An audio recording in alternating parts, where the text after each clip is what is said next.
Âgé de 27 ans, Jean-François Maurras a été diagnostiqué du trouble du déficit de l'attention il y a seulement 3 ans. Une situation qui a eu des répercussions dans sa vie. Je suis passé d'une étape de ma vie où j'étais incapable de travailler, incapable d'étudier, incapable de maintenir une relation de couple, incapable de rien qui soit stable à long terme.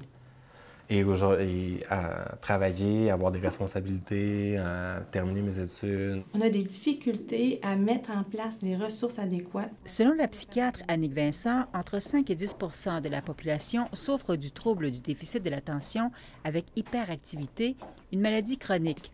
Actuellement, les délais d'attente pour un premier diagnostic au Québec varient, allant de quelques mois à plus de 2 ans. On n'a pas un réseau qui nous permet, où qu'on soit au Québec, à avoir une évaluation pour le déficit d'attention dans un délai qui est raisonnable. On n'a pas assez de médecins pour les besoins qu'on a et dans le système public, il n'y a pas beaucoup de psychologues qui sont habilités à faire le diagnostic d'un déficit d'attention. Comme beaucoup de gens, Jean-François a dû se tourner vers le privé, un système coûteux et dont les délais d'attente s'allongent également. Je sais que mon neuropsychologue, celui que j'avais à l'époque, n'en prend plus parce qu'il y a trop de demandes.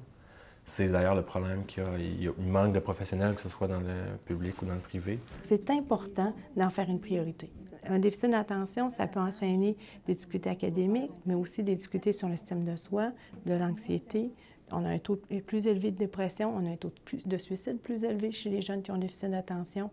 On a des taux d'accidents de la route, mais aussi accidents de tout type. Avec un traitement pharmacologique ainsi qu'un suivi avec un professionnel et des stratégies pour mieux contrôler la maladie, environ 9 patients sur 10 voient leurs symptômes diminuer. Ici Nicole Germain, Radio-Canada, Québec.